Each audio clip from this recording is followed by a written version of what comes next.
ಶ್ರೀಕೃಷ್ಣ ಪರಬ್ರಹ್ಮಣೇ ನಮಃ. ಹರಿ ಓಂ. ದೇವರ ಪೂಜಾ ವಿಧಾನದಲ್ಲಿ ಬರುವಂತಹ ಎರಡು ವಿಶೇಷವಾದ ಅಂಗಗಳು ಅಂತಂದ್ರೆ ಕಲಶ ಪೂಜಾ ಮತ್ತು ಶಂಖ ಪೂಜಾ.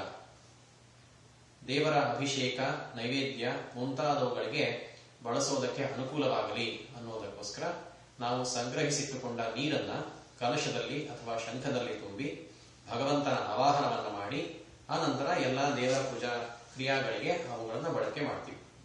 ಈ ರೀತಿ ಉಪಯೋಗಿಸುವಂತಹ ನಮ್ಮ ಜಲ ಪವಿತ್ರವಾಗಿರಲಿ, ಇದರಲ್ಲಿ ಶುದ್ಧಿ ಇರಲಿ, ಇದಕ್ಕೆ ಸಂರಕ್ಷಣಾ ಒದಗಲಿ, ಇದರಲ್ಲಿ ದಿಗ್ಬಂಧನ ಒದಗಲಿ, ಇನ್ನು ಮುಂತಾದ ಉದ್ದೇಶಗಳಿಂದ ಈ ಕಲಶೋದಕ ಮತ್ತು ಶಂಖೋದಕಗಳಿಗೆ ನಾವು ಷಣ್ಮುದ್ರಾ ಪ್ರದರ್ಶನ ಅನ್ನುವಂತಹ ಒಂದು ಅಂಗವನ್ನ ನಾವು ಅಳವಡಿಕೆ ಮಾಡ್ಕೋತೀವಿ.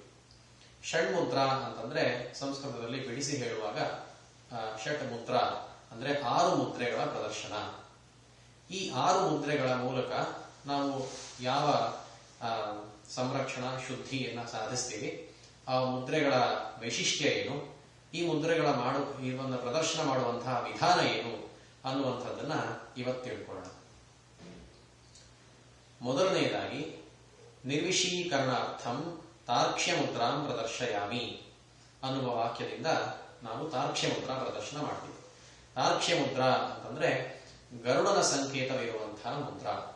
ಇದರಿಂದ ನಾವು ಕಲಶೋದಕದಲ್ಲಿ ಅಥವಾ ಶಂಖೋದಕದಲ್ಲಿ ಯಾವುದೇ ರೀತಿ ವಿಷಕರ ಪದಾರ್ಥಗಳಿದ್ರೆ ಅವುಗಳೆಲ್ಲ ನಿರ್ಮೂಲನೆ ಆಗಲಿ ಅನ್ನುವಂತಹ ಪ್ರಾರ್ಥನೆಯೊಂದಿಗೆ ತಾರ್ಕ್ಷ್ಯ ಮುದ್ರಾ ಪ್ರದರ್ಶನವನ್ನ ಮಾಡ್ತೀವಿ. ತಾರ್ಕ್ಷ್ಯ ಮುದ್ರಾ ಅಂತಂದ್ರೆ ಈ ಗರುಡನ ಆಕಾರದಲ್ಲಿ ಕಾಣುವಂತಹ ಒಂದು ಮುದ್ರಾ, ಇದು ತಾರ್ಕ್ಷ್ಯ ಮುದ್ರಾ. ಇದನ್ನ ಪ್ರದರ್ಶನ ಮಾಡುವಂತಹ ವಿಧಾನವನ್ನ ಒಂದೊಂದೇ ಹೆಜ್ಜೆಯಲ್ಲಿ ತೋರಿಸಿಕೊಡ್ತೀನಿ.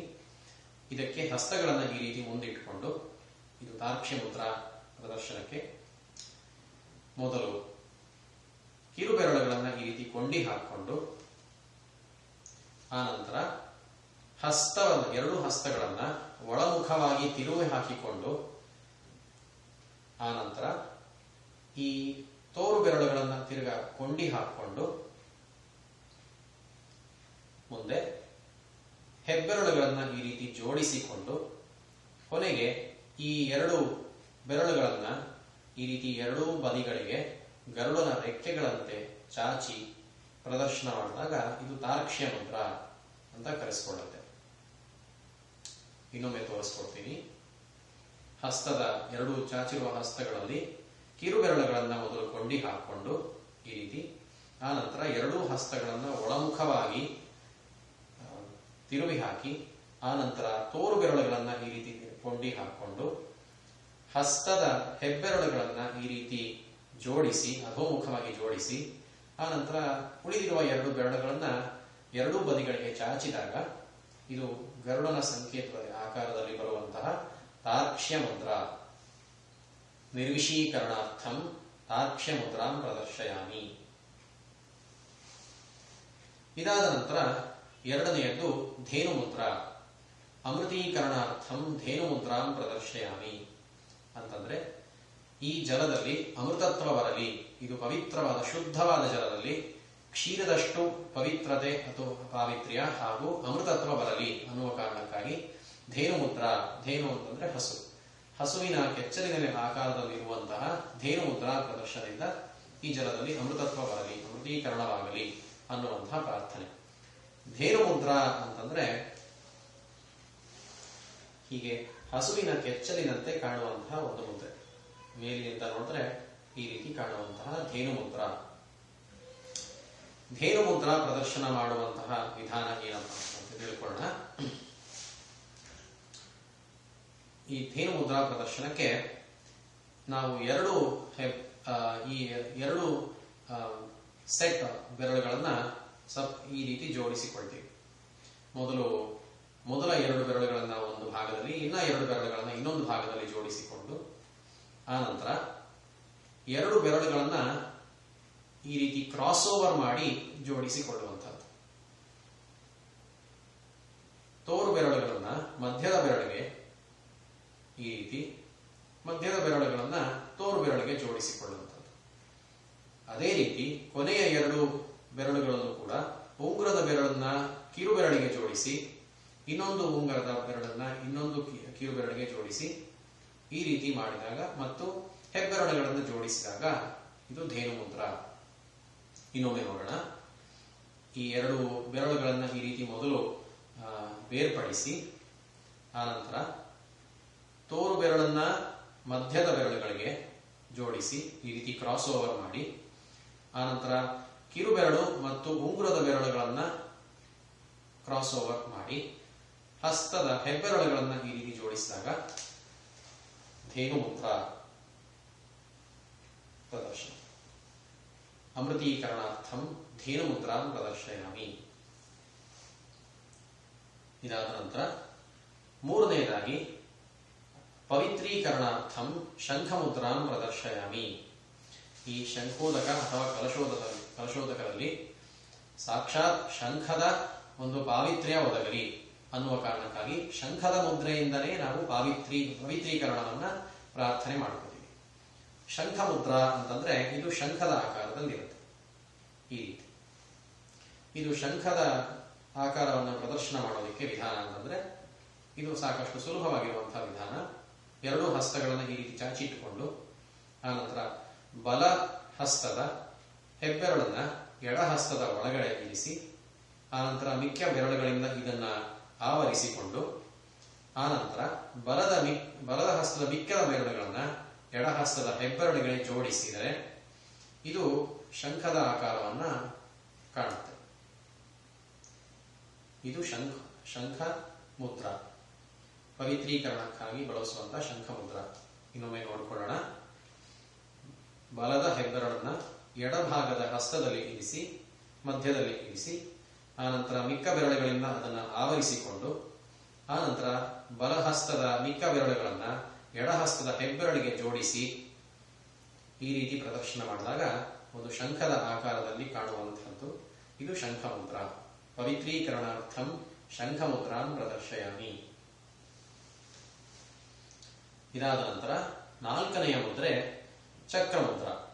ಸಂರಕ್ಷಣಾರ್ಥಂ ಚಕ್ರಮುದ್ರಾಂ ಪ್ರದರ್ಶಯಾಮಿ. ಹೇಗೆ ಶ್ರೀಹರಿಯ ಸುದರ್ಶನ ಚಕ್ರವು ಎಲ್ಲಾ ಸಜ್ಜನರನ್ನ ಸಂರಕ್ಷಣೆ ಮಾಡುತ್ತದೋ ಅದೇ ರೀತಿ ನಾವು ಆ ಚಕ್ರದ ಮುದ್ರೆಯಿಂದ ನಮ್ಮ ಜಲಕ್ಕೆ ಸಂರಕ್ಷಣೆ ಒದಗಲಿ ಅನ್ನುವಂತಹ ಪ್ರಾರ್ಥನೆಯನ್ನ ಮಾಡ್ಕೋಬೇಕು. ಚಕ್ರ ಮುದ್ರಾ ಅಂತಂದ್ರೆ ಚಕ್ರದ ಆಕಾರದಲ್ಲಿ ಕಾಣುವಂತಹ ಮುದ್ರ ಈ ರೀತಿ ಕಾಣುತ್ತೆ. ಚಕ್ರ ಮುದ್ರಾ ಪ್ರದರ್ಶನ ಮಾಡೋದಕ್ಕೆ ಇದು ಕೂಡ ಸರಳವಾದ ವಿಧಾನ. 2 ಹಸ್ತಗಳನ್ನ ಈ ರೀತಿ ಏರ್ಪಡಿಸಿಕೊಳ್ಳುವುದು, ಒಂದರ ಮೇಲೊಂದು ಹಾಗೂ ಒಂದರ ವಿರುದ್ಧ ದಿಕ್ಕಿನಲ್ಲಿ ಇನ್ನೊಂದು ಈ ರೀತಿ ಇಟ್ಕೊಂಡು ಆನಂತರ ಜೋಡಿಸಿ ಎಡಹಸ್ತದ ಹೆಬ್ಬೆರಳಿಗೆ ಬಲಹಸ್ತದ ಕಿರುಬೆರಳು, ಬಲಹಸ್ತದ ಹೆಬ್ಬೆರಳಿಗೆ ಎಡಹಸ್ತದ ಕಿರುಬೆರಳು, ಈ ರೀತಿ ಎಕ್ಸ್ಟ್ರೀಮ್ ಫಿಂಗರ್ಸ್ ಇವುಗಳನ್ನು ಜೋಡಿಸಿದರೆ ಆನಂತರ 3 ಉಳಿದ ಬೆರಳುಗಳನ್ನು ಉಪಯೋಗಿಸಿ ಒಂದು ಹಸ್ತವನ್ನ ಪೂರ್ತಿಯಾಗಿ ಆವರಿಸಿಕೊಂಡ್ರೆ ಇದು ಚಕ್ರಮುದ್ರ.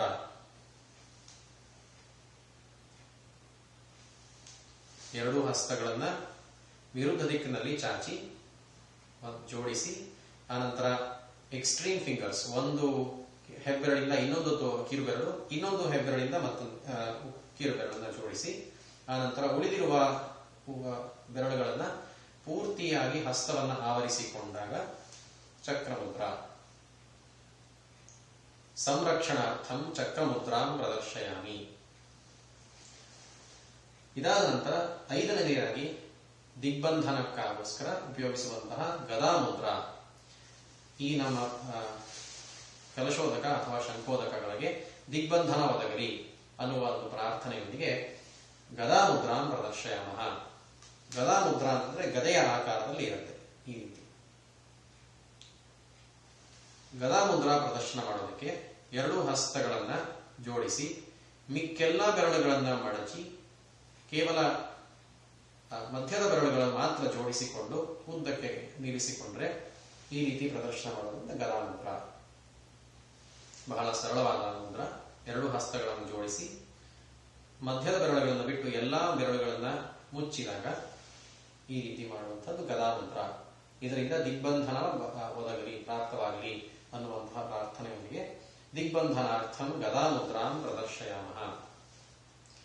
ಇನ್ನು ಕೊನೆಯದಾಗಿ ಜಲಶೋಧೀಕರಣಾರ್ಥಂ ಪದ್ಮಮುದ್ರಾಂ ಪ್ರದರ್ಶಯಾಮಿ. ನಾವು ಶ್ರೀಹರಿಯ ಎಲ್ಲ 4 ಕೈಗಳಲ್ಲಿರುವಂತಹ ಪದಾರ್ಥಗಳನ್ನು ನಾವು ಗಮನಿಸಿದಾಗ ಶಂಖಚಕ್ರ ಗದಾ ಪದ್ಮಗಳನ್ನು ಧರಿಸಿರುವಂತಹ ಶ್ರೀಹರಿಯ ಸ್ಮರಣೆ, ರೂಪವನ್ನು ಸ್ಮರಣೆ ಮಾಡಬೇಕು. ಅದರಲ್ಲಿ ಕೊನೆಯದಾಗಿ 6ನೆಯ ಮುದ್ರ ಪದ್ಮಮುದ್ರ. ಇದರಿಂದ ಜಲಶೋಧೀಕರಣವಾಗಲಿ, ಜಲಕ್ಕೆ ಶುದ್ಧಿ ಒದಗಲಿ ಅನ್ನುವಂತಹ ಪ್ರಾರ್ಥನೆಗಳಿಗೆ ಪದ್ಮಮುದ್ರ ಅಂತಂದ್ರೆ ಈ ರೀತಿ ಕಾಣುತ್ತೆ. ಅರಳದಿರುವಂತಹ ಮೊಗ್ಗಿನಂತಹ ಒಂದು ಪದ್ಮ ಆ ಆಕಾರದಲ್ಲಿ ಈ ರೀತಿ ಕಾಣುವಂಥದ್ದು ಪದ್ಮಮುದ್ರ. ಇದನ್ನು ಕೂಡ ತೋರಿಸುವಂತಹ ವಿಧಾನ ಬಹಳ ಸರಳ. 2 ಹಸ್ತಗಳನ್ನು ಜೋಡಿಸಿಕೊಂಡು ಹೆಬ್ಬೆರಳುಗಳನ್ನು ಮಾತ್ರ ಒಳಕ್ಕೆ ತರಿಸಿದ್ರೆ ಇದು ಪದ್ಮಮುದ್ರ. ಜಲಶೋಧೀಕರಣಾರ್ಥಂ ಪದ್ಮಮುದ್ರಾಂ ಪ್ರದರ್ಶಯಾಮಿ. ಇನ್ನೊಮ್ಮೆ ಎಲ್ಲ ಮುದ್ರಾಗಳನ್ನು ನೋಡೋಣ. ನಿರ್ವಿಷೀಕರಣಾರ್ಥಂ ತಾಕ್ಷ್ಯ ಮುದ್ರಾಂ ಪ್ರದರ್ಶಯಾಮಿ. ಅಮೃತೀಕರಣಾರ್ಥಂ ಧೇನು ಮುದ್ರಾಂ ಪ್ರದರ್ಶಯಾಮಿ. ಪವಿತ್ರೀಕರಣಾರ್ಥಂ ಶಂಖಮುದ್ರಾಂ ಪ್ರದರ್ಶಯಾಮಿ. ಸಂರಕ್ಷಣಾರ್ಥಂ ಚಕ್ರಮುದ್ರಾಂ ಪ್ರದರ್ಶಯಾಮಿ. ದಿಗ್ಬಂಧನಾರ್ಥಂ ಗದಾಮುದ್ರಾಂ ಪ್ರದರ್ಶಯಾಮಿ. ಜಲಶೋಧೀಕರಣಾರ್ಥಂ ಪದ್ಮಮುದ್ರಾಂ ಪ್ರದರ್ಶಯಾಮಿ.